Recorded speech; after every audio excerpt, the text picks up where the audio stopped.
Roo Code allows you to extend your agent's capabilities by creating custom skills.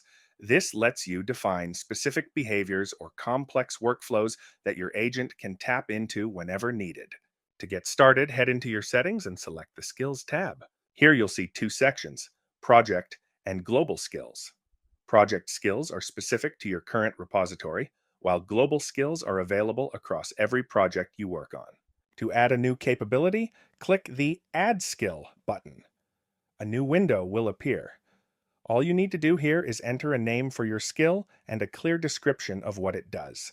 Next, select the location, either project or global, and if you want to be specific, you can select a mode to restrict this skill so it's only available for that mode.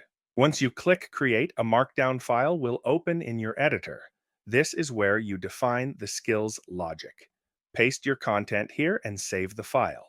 The quality of your instructions here directly determines how well the skill performs. Once saved, the skill is active. You can manage it directly from the Skills tab.